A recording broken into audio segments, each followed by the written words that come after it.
ये कहानी है गुनवू की, जो कि बस एक अच्छा बॉक्सर बनना चाहता था, लेकिन उस दिन उसकी जिंदगी पूरी तरह से बदल गई जब उसने कुछ गुंडों को अपनी मां पर हाथ उठाते देखा। लेकिन ये सब तो बस शुरुआत थी, क्योंकि आगे उसकी जिंदगी में कई सारी ऐसी चीजें हुई जो कि उसने कभी सोची भी नहीं थी। दोस्तों, ये ड्रामा काफी ज्यादा थ्रिलिंग और एक्शन से भरा है। इस वीडियो को एंड तक जरूर देखिएगा, ये ड्रामा आपको जरूर पसंद आएगा। तो कहानी की शुरुआत होती है गुनवू से, जो कि जिम में अपनी बॉक्सिंग की प्रैक्टिस कर रहा था। ये समय कोविड-19 वायरस का होता है और ये साल 2020 चल रहा था। गुनवू अब जब बस स्टॉप पर खड़ा होता है तो यहाँ एक आदमी काफी ज्यादा नशे में था। वो मास्क पहनने से मना करने लगता है और बस ड्राइवर से लड़ाई करने लगता है। गुनवू उसे बाहर निकाल देता है और उस आदमी के बदतमीजी करने के बाद भी गुनवू उसे नहीं मारता, क्योंकि गुनवू एक अच्छा इंसान है। लेकिन आज जब वो अपने घर पहुंचता है तो वो अपनी मां को फोन पर बात करते हुए सुनता है। उसकी मां एक कैफे चलाती है, लेकिन कोविड-19 की वजह से वहां पर कस्टमर्स ने आना बंद कर दिया था और उनके ऊपर अब रेंट भी काफी हो चुका है। वो घर के मालिक से विनती कर रही होती है कि हमें बस 1 महीने का और समय दे दो, हम रेंट दे देंगे। गुनवू को ये सब सुनकर काफी बुरा लगता है। उसके घर की हालत इस वक्त खराब चल रहे हैं और गुनवू उन्हें सुधारने के लिए कुछ कर भी नहीं पा रहा। वहीं दूसरी तरफ हम एक बिल्डिंग की न्यूज़ को देखते हैं जिसका काम वायरस की वजह से कई बार रुक चुका था। इस बिल्डिंग की कंस्ट्रक्शन कंपनी का मालिक होंग नाम का एक आदमी होता है, जो कि अब अपने वाइस प्रेसिडेंट से बात कर रहा था। दरअसल वाइस प्रेसिडेंट एक बैंकर होता है जिसने होंग को इस होटल को बनाने के लिए 400 मिलियन वॉन दिए थे, लेकिन अब होंग और पैसे मांग रहा था, मगर वाइस प्रेसिडेंट और पैसे देने से मना कर देता है। और तभी यहाँ पर म्योंगिल नाम का एक आदमी आता है। वो होंग और बैंकर को बताता है कि मैं स्माइल कैपिटल नाम की एक कंपनी का मालिक हूँ, जो कि लोगों को पैसे लोन पर देती है। म्योंगिल इन्हें बताता है कि मेरा मकसद लोगों की मदद करना है, इसलिए मैं आपके होटल में भी पैसे इन्वेस्ट करना चाहता हूँ। म्योंगिल कहता है कि मैं आपको 100 बिलियन वॉन दूंगा, लेकिन मेरी 3 शर्तें हैं। म्योंगिल चाहता था कि उसके लिए होटल के टॉप फ्लोर पर एक कसिनो बनाया जाए और होटल के बेसमेंट में एक बार खोला जाए, और उसकी तीसरी शर्त ये होती है कि अगर कोविड-19 जैसी बीमारी दोबारा फैल गई तो आम लोगों को इस होटल को यूज करने दिया जाएगा, वो भी फ्री में। म्योंगिल अब डील करके अपनी कार में आ जाता है, जहां पर उसका असली रूप सामने आता है। वो अपना मेकअप हटाता है और पता चलता है कि उसके चेहरे पर एक चाकू का निशान है। साथ ही उसके लवर और उसका एक साथी जंगलो भी अब कसिनो के लिए अच्छी लड़कियां ढूंढने की बात करने लगते हैं, ताकि उस कसिनो से भी ये लोग पैसे कमा सकें। वहीं दूसरी तरफ गुनवू अब एक बॉक्सिंग टूर्नामेंट में भाग लेता है। वो एक के बाद एक मैच जीता जा रहा था। यहीं पर हम एक दूसरे बॉक्सर वुजिन को भी देखते हैं, जो कि बॉक्सिंग में काफी अच्छा था। और आखिरी मैच वुजिन और गुनवू के बीच होता है। वुजिन का ट्रेनर उसे सावधान रहने के लिए कहता है, लेकिन वुजिन काफी ज्यादा कॉन्फिडेंट था। उसे अपने एक मरीन सोल्जर होने पर काफी नाज होता है। फिर दोनों के बीच मैच स्टार्ट हो जाता है। वुजिन गुनवू को टक्कर दे रहा था, लेकिन फिर गुनवू एक ही पंच में वुजिन को ढेर कर देता है। इसके बाद दूसरा मैच होता है। वुजिन अब इमेजिन करता है कि इस बार वो गुनवू को एक ही पंच में हरा देगा, लेकिन हकीकत में गुनवू से एक पंच मारता है, जिसके बाद वुजिन उठने के लायक भी नहीं रहता और गुनवू ये मैच जीत जाता है। वुजिन काफी दुखी होता है कि उसने हारकर एक मरीन सोल्जर की इज्जत पर दाग लगा दी है। अब इसके बाद जब वुजिन बाहर आता है तो यहाँ पर गुनवू पहले उसका इंतजार कर रहा था। गुनवू वुजिन से कहता है कि चलो साथ में खाना खाने चलते हैं। वुजिन पहले तो मना करता है, क्योंकि हारने की वजह से उसे गुनवू के सामने शर्म आ रही थी, लेकिन गुनवू उसे मना लेता है। तभी वुजिन पूछता है कि तुम जीते हुए पैसों का आखिर क्या करने वाले हो। गुनवू बताता है कि मैं सारे पैसे अपनी मां को दूंगा, क्योंकि उन्हें अपने कैफे का रेंट पे करना है, जो कि कई महीनों से नहीं गया। अब इसके बाद दोनों एक रेस्टोरेंट में खाना खाने आ जाते हैं। वुजिन गुनवू से बात करता है और वुजिन को पता चलता है कि गुनवू तो कई सारी पार्ट टाइम जॉब कर चुका है, क्योंकि गुनवू एक गरीब परिवार से है। गुनवू बताता है कि उसके डैड को उनकी कंपनी से गलत तरीके से निकाल दिया गया था और फिर उसके डैड ने कंपनी के ऊपर केस कर दिया, लेकिन वो केस हार गए और वकीलों को इतना पैसा देना पड़ा कि इनके ऊपर अब लाखों का कर्जा है। वुजिन भी कहता है कि बड़ी कंपनी को हराना आसान नहीं होता। फिर वुजिन बताता है कि मैं बचपन से ही बॉक्सिंग की प्रैक्टिस कर रहा हूँ। मेरे डैड एक फॉर्मर ओलंपिक बॉक्सर हैं। वुजिन कहता है कि वो मेरी उम्र तक एक मेडल जीत चुके थे, लेकिन मैंने अभी तक कोई मेडल नहीं जीता है, इसलिए मेरी और मेरे डैड की आपस में नहीं बनती। यहीं पर दोनों को पता चलता है कि दोनों आर्मी सर्विस में मरीन रह चुके हैं और यूं ही बातें करते करते दोनों काफी अच्छे दोस्त बन जाते हैं। फिर रात में हम गुनवू की मां को देखते हैं। वो अपने कैफे में थी और कैफे के मालिक से कह रही थी कि हमें बस एक और महीने का टाइम दे दीजिए, इस महीने पैसों का इंतजाम नहीं हो पाया।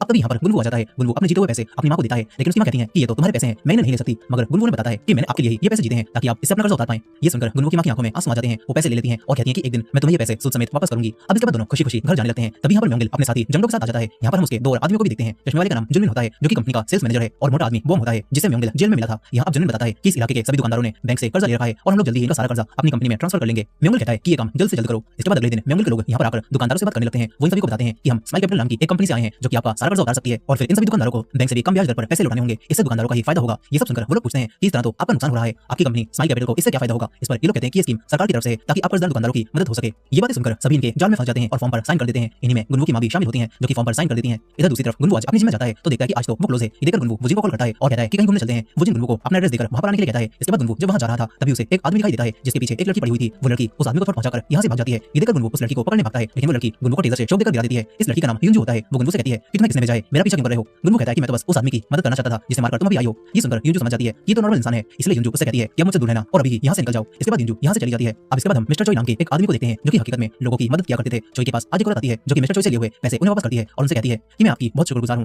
दरअसल इस औरत की बेटी 2 साल पहले बीमार थी और इलाज कराने के लिए इनके पास बिल्कुल भी पैसे नहीं थे। तब मिस्टर चोई ने इन्हें अपनी तरफ से पैसे दिए, वो भी बिना किसी शर्त के, और आज 2 साल बाद ये औरत मिस्टर चोई को उनके पैसे वापस करती है और उनका काफी शुक्र अदा करती है। इसके बाद मिस्टर चोई अपने एक नोटबुक से इस औरत का नाम काट देते हैं। यहाँ हम देखते हैं कि मिस्टर चोई ने काफी सारे लोगों को पैसे उधार दे रखे हैं और वो पैसों पर कोई ब्याज भी नहीं लगाते। अब इसके बाद यहाँ पर वही लड़की युंजू आ जाती है, जो कि मिस्टर चोई के लिए काम करती है। वो बताती है कि मुझे वो आदमी यांग जेमियोंग मिल गया, लेकिन उसके पास पैसे नहीं थे, इसलिए मैं उसकी घड़ी ले आई। इसके बाद युंजू मिस्टर चोई से कहती है कि दादाजी आखिर आप कब तक लोगों को यूं ही बिना ब्याज के पैसे देते रहोगे, इससे तो हमारा कोई भी फायदा नहीं हो रहा। लेकिन मिस्टर चोई कहते हैं कि मुझे लोगों की मदद करने में अच्छा लगता है, इसी वजह से वो इस तरह लोगों को पैसे देकर उनकी मदद करते हैं। यहाँ पर अब युंजू बताती है कि उस आदमी यांग जेमियोंग का पीछा करते हुए मुझे पता चला कि वो अपने साथियों के साथ मिलकर भिखारी बनकर घूम रहा था और सड़क पर रहने वाले लोगों की आईडी चुरा रहा था, जिसके बाद वो आईडी की मदद से लोन शार्क से लोन लेता है। युंजू कहती है कि वो ये सारा काम किसी आदमी के साथ मिलकर कर रहा है जिससे वो जेल में मिला था, लेकिन वो आदमी कौन है ये बात युंजू को नहीं पता। इसलिए वो कहती है कि मैं यांग जेमियोंग के केस पर और काम करूंगी। ये सुनकर मिस्टर चोई युंजू से खतरे में पड़ने से मना करते हैं और साथ ही वो देखते हैं कि युंजू के हाथ पर चोट भी लग गई है, यानी कि इस काम में उसके लिए खतरा है। इसके बाद वो एक आदमी मून को कॉल करते हैं और कहते हैं कि क्या तुम मेरे लिए एक आदमी ढूंढ सकते हो जो कि फाइटिंग में काफी अच्छा हो और दिल का भी साफ हो। मून हाँ कर देता है। इधर गुनवू और वुजिन छत पर बैठकर खाना खाते हुए बातें कर रहे थे। वुजिन को पता चलता है कि गुनवू दिल का काफी अच्छा इंसान है। अब इसके बाद ये दोनों फाइटिंग की प्रैक्टिस करने लगते हैं। वहीं रात में म्योंगिल अपने साथियों और लड़कियों के साथ एक क्लब में पार्टी कर रहा था। सभी लोग बेट लगाते हैं कि बॉम एक पंच में वाटरमेलन तोड़ पाएगा या फिर नहीं, और बॉम एक ही पंच में वाटरमेलन तोड़ देता है। अब तभी पार्क नाम के एक आदमी के पास इस शहर के मेयर की कॉल आती है। उस आदमी पार्क की मेयर के साथ अच्छी जान पहचान थी और बात करने के बाद वो म्योंगिल को बताता है कि मेयर साहब भी आपके कसिनो को सपोर्ट करेंगे। ये बात सुनकर म्योंगिल और उसके लोग काफी खुश होते हैं और फिर म्योंगिल पार्क को अपनी तरफ से कई सारे सोने के कछुए देता है और उसे भी अपने काम में शामिल कर लेता है ताकि पार्क आगे म्योंगिल के काम आ सके। इसके बाद म्योंगिल जुनमिन और बॉम्ब से उन दुकानदारों के पास जाकर उनसे पैसे वसूलने के लिए कहता है। फिर अगले ही दिन जुनमिन कई आदमियों को लेकर उस इलाके में आ जाता है। म्योंगिल भी यहीं पर मौजूद था। जुनमिन सबसे पहले गुनवू की मां के कैफे में जाता है और बताता है कि आपने लोन की एक्सटेंशन फी नहीं भरी है जो कि आपके ओरिजिनल अमाउंट का 10% थी और वो बढ़कर 20% हो गई है। लेकिन गुनवू की मां को इस बारे में तो कुछ भी पता नहीं था और इस तरह जुनमिन ने गुनवू की मां के साथ स्कैम कर दिया था। जुनमिन अब गुनवू की मां से पैसे मांगने लगता है लेकिन उनके पास पैसे थे ही नहीं, इसलिए वो इन पर गुस्सा करने लगता है। गुनवू की मां तुरंत गुनवू को कॉल करती है और गुनवू को यहां आने के लिए कहती है। तभी जुनमिन के आदमी इस कैफे को तोड़ने लगते हैं और ये देखकर गुनवू की मां को डर लगने लगता है। गुनवू अपनी मां की चीखने की आवाज सुनकर तुरंत ही भागता हुआ कैफे जाने लगता है। यहां आकर वो देखता है कि कई सारे आदमी यहां पर खड़े हुए हैं और एक आदमी उसे अंदर जाने से रोकता है। तभी जुनमिन गुनवू की मां पर हाथ उठाता है। ये देखकर गुनवू का खून खौल उठता है। वो बाहर खड़े हुए सभी आदमियों को मारना शुरू कर देता है। बॉम्ब भी ऊपर से सब देख रहा था। यहीं पर गुनवू इन सभी की हड्डी पसली तोड़ने के बाद अपनी मां के पास आ जाता है। जुनमिन तुरंत डरकर दूर हट जाता है। गुनवू उसको गला पकड़ कर कहता है कि तू कौन है और हमारे कैफे को तूने क्यों तोड़वाया। अब तभी म्योंगिल और बॉम्ब यहां पर आ जाते हैं। म्योंगिल गुनवू से कहता है कि तुम्हारी मां ने हमसे पैसे उधार लिए थे, हम उन्हीं पैसों को वापस लेने आए हैं। लेकिन गुनवू कहता है कि पहले तुमने हमारे स्टोर का जो नुकसान किया है उसके पैसे दो। म्योंगिल गुनवू को ध्यान से देखता है और फिर बॉम्ब से गुनवू को मारने के लिए कहता है। गुनवू अपनी मां को शांत करके बॉम्ब से फाइट करने लगता है लेकिन बॉम्ब पहाड़ की तरह मजबूत था, उसे एक दो पंच से कुछ भी नहीं होता और वो गुनवू को बहुत बुरी तरह से मारने लगता है। कुछ ही समय में गुनवू जमीन पर गिर जाता है। गुनवू की मां ये देखकर बहुत रो रही होती है। गुनवू दोबारा उठकर बॉम्ब के एक पंच मारता है लेकिन इससे गुस्से में आकर बॉम्ब उसे बुरी तरह मारने लगता है। जुनमिन भी गुनवू की मां को पकड़ लेता है ताकि वो बीच में ना पड़े। इसके बाद म्योंगिल गुनवू की इतनी बहादुरी देखकर उसे कहता है कि तुम मुझे पसंद आए, क्या तुम मेरे लिए काम करोगे। लेकिन गुनवू उसके चेहरे पर थूक देता है और उसके साथ काम करने से मना कर देता है।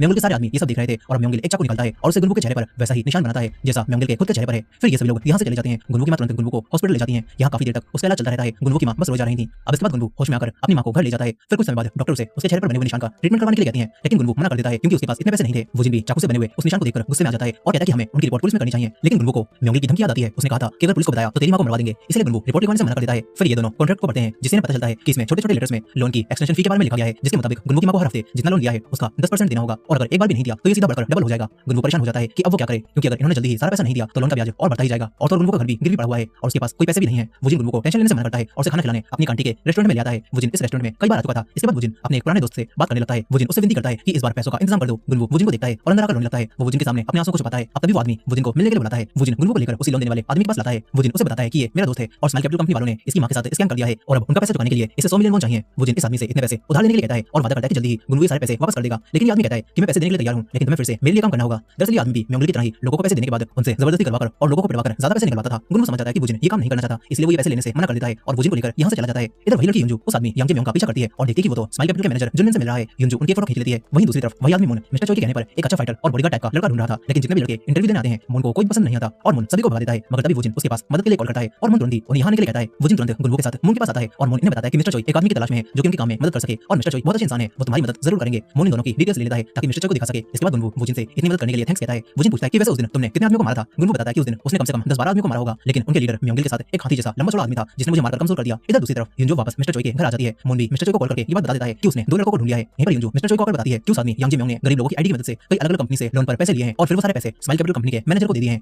युंजू उन्हें जुनमिन की फोटो दिखाती है लेकिन मिस्टर चोई जुनमिन को नहीं जानते थे। ये दोनों समझ जाते हैं कि यांग जेम्योंग तो बस स्माइल कैपिटल कंपनी का हाथों यूज हो रहा है और इस समय सबसे बड़ा घाटा उन छोटी-छोटी लोन देने वाली कंपनीज का हो रहा है क्योंकि उन्हें तो पता ही नहीं कि जिस आईडी पर वो लोन दे रहे हैं वो तो किसी और की है। यहीं अब मिस्टर चोई युंजू से कहते हैं कि क्या मैं तुम्हारे साथ काम करने के लिए एक लड़के को रख लूं। वो युंजू के लिए परेशान थे लेकिन युंजू मना करती है और यहां से चली जाती है। इधर म्योंगिल गोल्फ खेल रहा था। तभी जंगलो म्योंगिल से पूछता है आपने उस लड़के के चेहरे पर उस चाकू से निशान क्यों बनाया। इस पर म्योंगिल कहता है कि उसने मेरे आदमियों के सामने मेरे मुंह पर थूका था, इसलिए अपने आदमियों में डर बनाए रखने के लिए मैंने उसके चेहरे का वो हाल कर दिया। वहीं दूसरी तरफ मिस्टर चोई का ड्राइवर इनमुख गुनवू और वुजिन की जानकारी निकालकर मिस्टर चोई को दिखाता है और मिस्टर चोई को गुनवू ज्यादा पसंद आता है, इसलिए वो इन दोनों को बुलाने के लिए कहते हैं। इसके बाद गुनवू और वुजिन एक रेस्टोरेंट में मिस्टर चोई से मिलने आते हैं। रेस्टोरेंट का मालिक वुजिन को अंदर जाने से रोक लेता है और गुनवू अकेले अंदर जाता है। वुजिन देखता है कि रेस्टोरेंट का ये मालिक तो मिस्टर चोई का काफी पुराना दोस्त है। यहीं पर गुनवू मिस्टर चोई से बात करता है। मिस्टर चोई को गुनवू काफी पसंद आता है। वो गुनवू को बताते हैं कि पहले मैं भी एक लोन शार्क हुआ करता था जो कि लोगों को पैसे लोन पर देता था, लेकिन अब मैं अपने पैसों से लोगों की मदद करता हूं। मगर मेरे साथ एक लड़की है जो कि आजकल मुझसे लोन शार्क बनने का काम सीख रही है और इस काम में काफी खतरा है, इसलिए मुझे किसी ताकतवर इंसान की जरूरत है जो कि उस लड़की की रक्षा कर सके। ये सुनकर गुनवू कहता है कि क्या मुझे लोगों से पैसे नहीं लेने होंगे। मिस्टर चोई कहते हैं कि नहीं, तुम्हें काम नहीं करना होगा, तुम बस उस लड़की की हिफाजत करना। गुनवू ये सुनकर काफी खुश होता है और काम करने के लिए मान जाता है। मिस्टर चोई अब गुनवू से बातें करने लगते हैं और पूछते हैं कि वैसे तुमने बॉक्सिंग करना शुरू क्यों किया। इस पर गुनवू बताता है कि जब वो छोटा था तो उसके डैड ने ड्रिंक करना शुरू कर दी थी और फिर वो उसकी मां को नशे में होकर मारा करते थे। तभी से गुनवू ने ताकतवर बनने का फैसला कर लिया ताकि वो अपनी मां को बचा सके। और फिर जब वो 16 साल का हुआ तो उसकी मां का उसके डैड के साथ डाइवोर्स हो गया, जिसके बाद से आज तक गुनवू ने अपने डैड को नहीं देखा है। ये बात सुनकर मिस्टर चोई भी बताते हैं कि जब मैं छोटा था तो मैं अपने परिवार के साथ गांव में रहता था। मेरे डैड एक किसान थे लेकिन एक साल बारिश न होने की वजह से सूखा पड़ गया और फसल खराब हो गई और हम लोग जमीन का किराया नहीं दे पाए, जिसके बाद जमींदार ने गुंडों को भेजा और पूरे गांव वालों के सामने मेरे डैड को पिटवाया और उनकी हालत खराब हो गई और क्योंकि हमारे पास पैसे नहीं थे इसलिए हम अपने डैड को अस्पताल भी नहीं ले जा पाए, जिसके कुछ दिनों बाद ही उनकी डेथ हो गई।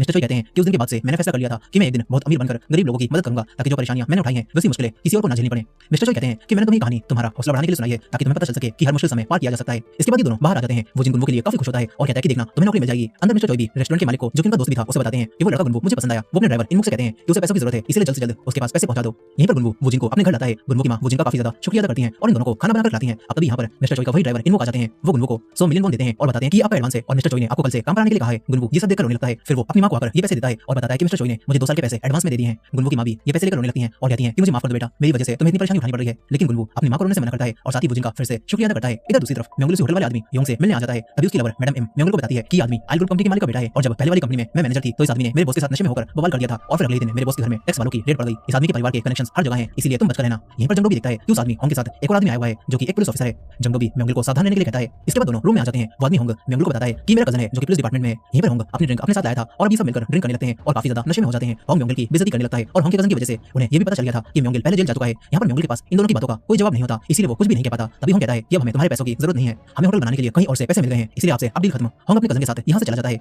इस सबसे म्योंगल को काफी गुस्सा आता है। वो जंगडो से कहता है कि इस आदमी के खिलाफ कुछ बड़ा तैयार करो, मुझे इसे सबक सिखाना है। वहीं अगले दिन गुनवू वुजिन के साथ मिस्टर चोई के बुक स्टोर में आ जाता है। वुजिन मिस्टर चोई से कहता है कि जिस तरह आपने गुनवू को काम पर रखा है उसी तरह मैं भी उसके साथ काम कर सकता हूँ और मैं इस काम को पहले से जानता भी हूँ, इसलिए आप हम दोनों को ही काम पर रख लीजिए। मिस्टर चोई भी मान जाते हैं और फिर इन्हें बताते हैं कि मैं बस तुम्हें सैलरी दूंगा, लेकिन युंजू ही डिसाइड करेगी तुम्हें काम पर रखना है या फिर नहीं, इसलिए तुम्हें उसे भी इंटरव्यू देना होगा। ये बोलकर मिस्टर चोई यहाँ से चले जाते हैं। तभी इंतजार करते हुए गुनवू युंजू की एक फोटो को देखता है और उसे पता चलता है कि ये तो वही लड़की है जो कि उस दिन उस आदमी का पीछा कर रही थी। अब तभी वुजिन बुक स्टोर से एक बुक पढ़ने के लिए बाहर निकलता है, लेकिन उसमें से कई सारे पैसे निकलते हैं और फिर इन्हें पता चलता है कि इस पूरे बुक स्टोर में बुक्स नहीं बल्कि पैसे रखे हुए हैं। अब तभी युंजू यहाँ पर आ जाती है। वुजिन और गुनवू से बताते हैं कि मिस्टर चोई ने हमें तुम्हारी सेफ्टी के लिए रखा है, लेकिन युंजू इन दोनों को काम पर रखने से मना करने लगती है और यहाँ से जाने के लिए कहती है। वुजिन और उसकी थोड़ी बहस हो जाती है और वुजिन बाहर चला जाता है, लेकिन गुनवू उससे रिक्वेस्ट करने लगता है और कहता है कि मुझे बस एक महीने का मौका दे दीजिए। युंजू कहती है कि अगर तुम्हें पैसों की जरूरत है तो मेरे दादाजी से ले लो, वो तुम्हें पैसे उधार दे देंगे। गुनवू बताता है कि मिस्टर चोई ने मुझे पहले ही 2 सालों के पैसे एडवांस में दे दिए हैं, जिससे मैंने अपनी मां का कर्ज उतार दिया है, क्योंकि स्माइल कैपिटल वालों ने मेरी मां के साथ स्कैम किया था। स्माइल कैपिटल का नाम सुनकर युंजू इन दोनों से बात करने लगती है और पूछती है कि तुम्हारी मां ने स्माइल कैपिटल से लोन क्यों लिया था। गुनवू युंजू को सब बताता है कि कैसे उन्होंने उसकी मां के साथ धोखा किया और उन्हें फंसा लिया, और जब वो गुंडों से अपनी मां को बचा रहा था तभी स्माइल कैपिटल के मालिक ने उसके चेहरे पर चाकू से निशान बना दिया। अब इसके बाद युंजू इन दोनों को अपने साथ काम पर रखने के लिए मान जाती है और बताती है कि मिस्टर चोई पहले एक लोन शार्क हुआ करते थे, लेकिन अब वो बस लोगों को बिना ब्याज के पैसे उधार देते हैं, लेकिन कई बुरे लोग मिस्टर चोई की अच्छाई का फायदा उठाते हैं और उनका पैसा कभी वापस नहीं करते। युंजू कहती है कि उन्हीं में से एक आदमी है यांग जेम्योंग, जिसने अपनी मां की बीमारी का बहाना बनाकर मिस्टर चोई से 10 मिलियन वॉन उधार लिए थे, जिसे उसने कभी भी वापस नहीं किया और 6 महीने बाद मैंने उसे ढूंढ निकाला। वो अपने साथियों के साथ मिलकर भिखारी बनकर दूसरे सड़क पर रहने वाले गरीब लोगों की आईडी चुरा रहा था और उन आईडीज की मदद से वो दूसरे लोन शार्क से पैसे लोन पर ले रहा था। युंजू कहती है कि हमें पता था वो ये काम अकेले नहीं कर पाएगा और कोई बड़ा इंसान उससे ये करवा रहा होगा। युंजू गुनवू को जुनमिन की फोटो दिखाती है और कहती है इसे जानते हो। गुनवू जुनमिन को अच्छे से पहचानता था कि ये स्माइल कैपिटल का मैनेजर है। अब इसके बाद ये लोग अपने आज रात के काम पर निकल जाते हैं ताकि पता कर सकें कि यांग जेम्योंग एक रात में कितने लोगों की आईडी चुराता है। युंजू दोनों से कहती है कि कुछ भी हो जाए बीच में मत पड़ना। वो इन दोनों को एक टोपी पहनने के लिए देती है। इसके बाद यांग जेम्योंग अपने साथियों के साथ गरीब और बेघर लोगों की आईडी चुराने जाने लगता है। गुनवू और वुजिन उनका पीछा करते हैं। तभी यांग जेम्योंग एक आदमी के पास जाता है जिससे वो पहले भी आईडी ले चुका था और वो आदमी यांग जेम्योंग को पहचान कर उसे अपनी आईडी वापस मांगने लगता है। ये देखकर यांग जेम्योंग उस आदमी को मारता है। गुनवू उसे बचाने जाने वाला था, लेकिन वुजिन उसे रोकता है, मगर तभी वो आदमी जख्मी हो जाता है और ये देखकर गुनवू इन लोगों से आकर फाइट करने लगता है। गुनवू इन्हें मारकर गिरा देता है। तभी यांग जेम्योंग पहचान जाता है कि ये तो वही लड़का है जो उस दिन उसे बचाने आया था। वो चाकू निकाल लेता है, मगर तभी वुजिन आकर उसके एक मारता है और यांग जेम्योंग अपने आदमियों के साथ यहाँ से भाग जाता है।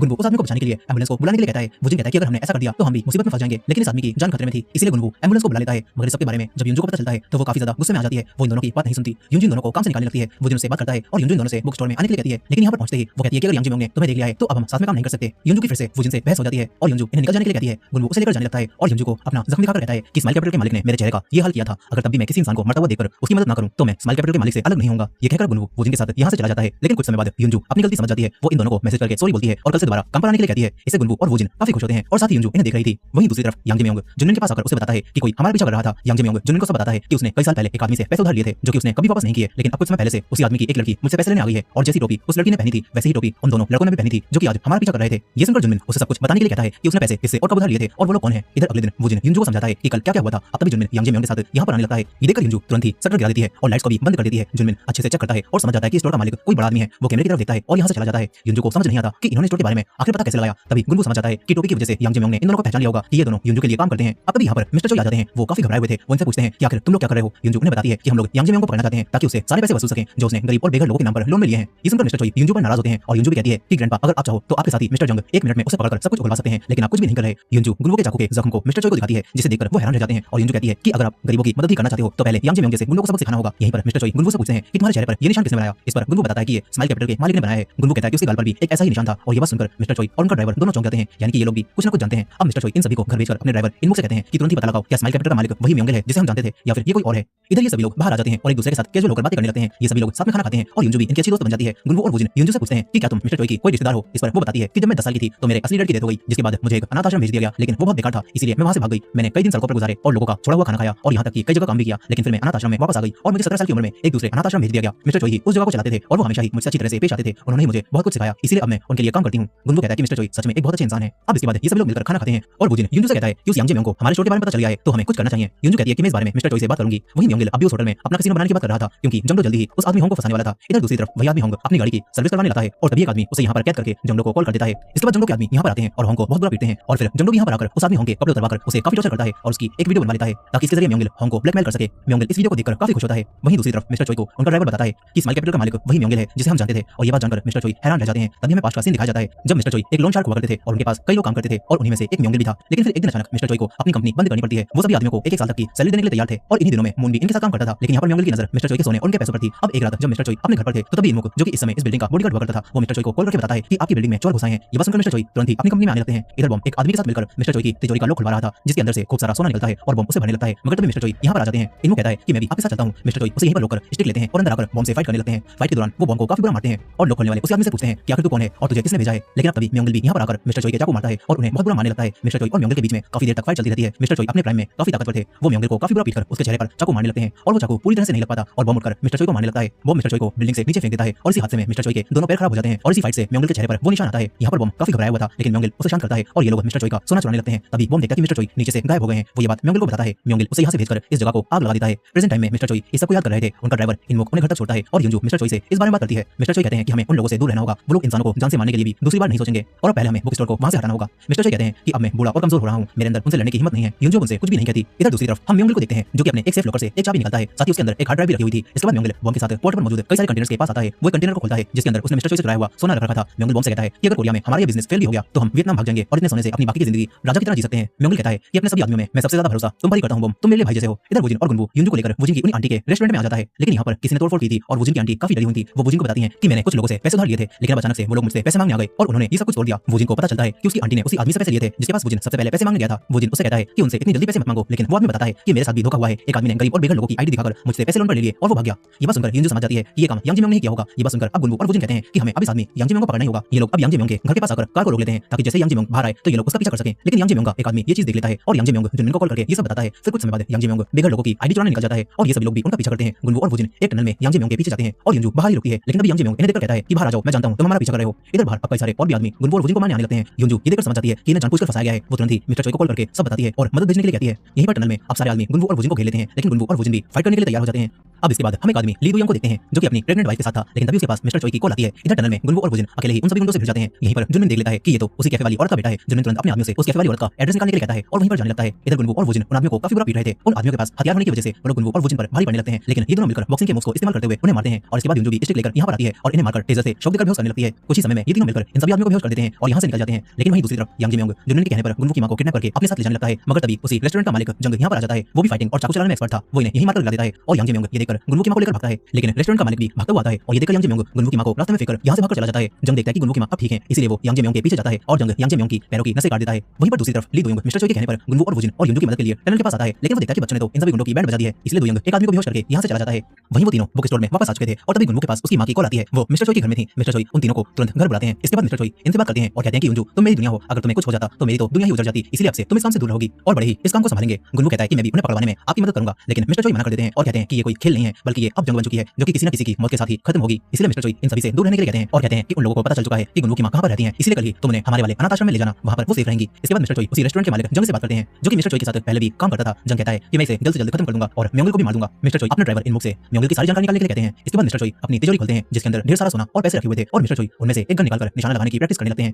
वहीं अगले ही दिन म्योंगिल अपने प्राइवेट डॉक्टर के हॉस्पिटल में जाता है। उस डॉक्टर के साथ म्योंगिल ने डील कर रखी थी और पिटने के बाद म्योंगिल के सारे आदमी यहीं पर इलाज कराने आते थे। यहाँ पर यांग जिमियोंग और उसके साथी भी म्योंगिल को बताते हैं कि जिस आदमी ने हम पर हमला किया वो चाकू चलाने में एक्सपर्ट था और यह बात सुनकर म्योंगिल समझ जाता है कि अब इस खेल में मिस्टर चोई के लेफ्ट हैंड और राइट हैंड यानी कि जंग और ली दुयंग भी आ गए हैं। इधर जंग लड़ाई पर जाने के लिए तैयार हो जाता है। जंग का साथी कहता है कि मैं भी आपके साथ चलूंगा, लेकिन जंग उसे मना कर देता है। इसके बाद वो तैयार होकर ली दुयंग से मिलता है। ये दोनों कई सालों बाद मिल रहे थे और दोनों काफी खुश थे कि आखिरकार इन्हें म्योंगिल को मारकर अपने साथियों की मौत का बदला लेने का मौका मिल रहा है। इधर दूसरी तरफ म्योंगिल अब अपने साथियों को बताता है कि कई साल पहले मिस्टर चोई के लिए 5 चाकूबाज काम करते थे। वो चाकूबाज इतने एक्सपर्ट थे कि अकेले वो पूरी की पूरी गैंग्स का सफाया कर देते थे, इसलिए हमने उन्हें अलग अलग करके चाकूबाजों पर गैंग भेजकर हमला करवाया, जिससे हमने 3 को तो मरवा दिया लेकिन 2 आज भी जिंदा हैं। म्योंगिल कहता है कि वो अलग अलग थे, इसी वजह से हमने मार पाए, लेकिन उनमें से 2 आज भी जिंदा हैं, ली दुयंग और जंग। म्योंगिल इन सभी को बताता है कि आज भी मिस्टर चोई के पास ढेर सारा पैसा और सोना है, इसी वजह से म्योंगिल जंग और बॉन्ग को बुक स्टोर में जाकर पैसा चुराने के लिए कहता है। वहीं पर गुनवू और वुजिन गुनवू की मां के लिए अनाथ आश्रम में कमरा देखने जाते हैं। इधर ली दुयंग अपने आदमियों से मिलकर म्योंगिल के बारे में पता करता है और उसे पता चलता है कि म्योंगिल ने आई ग्रुप वालों के बड़े बेटे को बहुत बुरी तरह से पीटकर जबरदस्ती उसके कपड़े उतरवाकर एक वीडियो बना ली है, जिसे अब वो होंग को ब्लैकमेल करके उसके होटल में अपने लिए कसिनो बनवा रहा है। इसके बाद इनमुक भी जंग और जुनमिन की जानकारी निकालकर मिस्टर चोई और दोनों चाकूबाजों को बताते हैं और ये लोग कल ही उन पर हमला करने का प्लान बनाते हैं। इसके बाद जंग मिस्टर चोई को आइडिया देता है कि हमारे पास लोग कम हैं, इसलिए तीनों बच्चों को ही बुक स्टोर से पैसे लाने भेज देना चाहिए। मिस्टर चोई मना करते हैं, लेकिन ली दुयंग कहता है कि वो बच्चे फाइटिंग में काफी बढ़िया हैं। जब तक मैं उनकी मदद करने के लिए टनल में पहुंचा था उन्होंने सबका काम तमाम कर लिया था। ये बात सुनकर मिस्टर चोई मान जाते हैं। इधर गुनवू की मां गुनवू वुजिन और युंजू को खाना बनाकर खिलाती हैं। गुनवू की मां युंजू को बिल्कुल अपनी बेटी की तरह तरह ट्रीट करती हैं और इसे युंजू को भी काफी अच्छा लगता है। अब तभी इनके पास मैसेज आता है कि रात में बुक स्टोर से सारे पैसे निकालकर घर पर ले आना। यहीं पर जंग और ली दो यंग म्योंगिल और उसके आदमियों पर नजर रखना शुरू कर देते हैं और यही आधी रात होने पर युंजू गुनवू और वुजिन के साथ बुक स्टोर में जाने लगती है ताकि वहां से जल्द सारा पैसा निकाला जा सके। ये तीनों बुक स्टोर में आ जाते हैं लेकिन जंगलो और बॉम्ब इनका पीछा कर रहे थे और फिर अंदर आने के बाद युंजू सीसीटीवी में देखती है कि बॉम्ब गुनवू और वुजिन के पास एक रूम में जा रहा है। बॉम्ब वहां पर आकर रूम का डोर लॉक कर देता है। युंजू दोनों को बचाने भागती है लेकिन जंगलो पीछे से आकर उसके एक बैट मारता है और युंजू से उसका टेजर छीनकर उसे शॉक देकर बेहोश कर देता है। इधर गुनवू और वुजिन बॉम्ब को देखते हैं। गुनवू से देखकर तुरंत ही लड़ने के लिए तैयार हो जाता है और वुजिन से कहता है कि यही वो आदमी है जिसने उस दिन मुझे मारा था। इसके बाद दोनों मिलकर बॉम्ब पर हमला कर देते हैं। दोनों मिलकर बॉम्ब को बहुत बुरा मारने लगते हैं। बॉम्ब के पिटने की आवाज जंगलो को भी आती है और तभी युंजू उससे अपने आप को छुड़ाकर यहां से भाग जाती है। वो अपने हाथों को आगे करती है और स्टिक निकालकर जंगलो से फाइट करने लगती है। वो हाथों के बंधे होने के बाद भी जंगलो को मारकर उठाकर पटक देती है। जंगलो दोबारा उठकर उसे मारता है लेकिन युंजू उस पर भारी पड़ रही थी और वो जंगलो को बेहोश करके चाबी ले लेती है और अपने हाथ खोलकर उसे बांध देती है। इसके बाद वो गुनवू और वुजिन के पास जाने लगती है। इधर गुनवू और वुजिन बॉम्ब से लड़ रहे थे तभी बॉम्ब एक हथियार से वुजिन को मारने वाला होता है लेकिन तभी गुनवू उसे बचा लेता है। गुनवू के उस पंच से बॉम्ब के कान से खून निकलने लगता है। इसके बाद गुनवू बॉम्ब को बहुत बुरा मारने लगता है जिससे बॉम्ब यहीं पर बेहोश हो जाता है लेकिन गुनवू इतना गुस्से में था कि वो रुक ही नहीं रहा था। वुजिन उसे रोकता है और कहता है कि बस करो अब हमें इसे बांध देना चाहिए। ये लोग बॉम्ब को यहीं पर बांध देते हैं। तभी युंजू भी यहां पर आ जाती है। वो इन दोनों के साथ बाहर आती है लेकिन जंगलो खुद को छुड़ाकर यहां से भाग गया था। लेकिन ये लोग पैसे निकालने पर फोकस करते हैं और स्टोर में जाने लगते हैं। इधर बाहर जंगलो म्योंगिल के पास फोन करके बताता है कि उन बच्चों ने हमारे लिए मुसीबत खड़ी कर दी है और मैं जख्मी भी हो गया हूं। जंगलो कहता है कि मेरी हालत काफी खराब है, क्या मैं पहले डॉक्टर के पास चला जाऊं?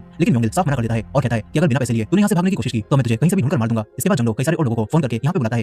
इधर ये तीनों सारे पैसे निकालकर बॉक्स में भरते हैं और उन्हें गाड़ी में रख देते हैं। इसके बाद युंजू गुनवू को गाड़ी में जाने के लिए कहती है और वुजिन के साथ आकर एक लॉकर में रखा हुआ सोना निकालने लगती है। ये लोग सोने और डॉलर्स को एक बैग में भरते हैं। इधर जंगलो बॉम्ब को कॉल कर रहा था लेकिन बॉम्ब अब भी बेहोश था और यहीं पर युंजू सोने से भरे हुए बैग दूसरी गाड़ी में रखती है और निकलने के लिए तैयार हो जाती है। मगर तभी जंगलो अपने और साथियों के साथ यहां पर आ जाता है। युंजू गुनवू को कॉल करती है और कहती है कि ठीक मेरे पीछे रहना। इसके बाद ये लोग दूसरे रास्ते से गाड़ी निकालते हैं और इन लोगों से बचकर भागने लगते हैं। जंगलो के आदमी भी अपनी गाड़ियों से इनका पीछा करते हैं। तभी युंजू गुनवू की कार को आगे भेज देती है और जंगलो की कार को टक्कर मारकर खराब कर देती है। इसके बाद जंगलो दूसरी गाड़ी में बैठकर इनका पीछा करता है और इसी तरह भागते हुए ये लोग एक टनल में पहुंच जाते हैं। लेकिन जंगलो के आदमी अब भी इनके पीछे थे। एक आदमी युंजू की कार को टक्कर मारने लगता है। युंजू उसे टक्कर देकर उसके पीछे आ जाती है और उसकी गाड़ी को पलट देती है। मगर इस वजह से इनकी गाड़ी भी खराब हो जाती है। गुनवू अपनी कार को आगे रोक लेता है और युंजू और वुजिन सोने से भरे हुए बैग निकालकर उसकी तरफ भागने लगते हैं। मगर जंगलो के आदमी भी भागते हुए इनकी तरफ ही आ रहे थे। बैगों का वजन काफी ज्यादा था इसलिए इन दोनों को बैग यहीं पर फेंकने पड़ते हैं और ये दोनों गुनवू की गाड़ी में बैठकर इन लोगों से बचकर यहां से भाग जाते हैं। और इसी एंडिंग के साथ इस सीरीज के 4 एपिसोड की कहानी यहीं पर खत्म हो जाती है। दोस्तों अगर आपको इसके आगे के 4 एपिसोड भी देखने हैं तो कमेंट में नेक्स्ट पार्ट लिखना मत भूलिएगा। और अगर इस वीडियो को डले हुए एक दिन हो चुका है तो आपकी स्क्रीन पर इसका सेकंड पार्ट आ रहा होगा और अगर एक दिन होने से पहले ही आप इस वीडियो को देख रहे हो तो कमेंट में नेक्स्ट पार्ट लिखकर वीडियो को लाइक कर दीजिएगा और चैनल को भी सब्सक्राइब कर लीजिएगा। मिलते हैं नेक्स्ट वीडियो में।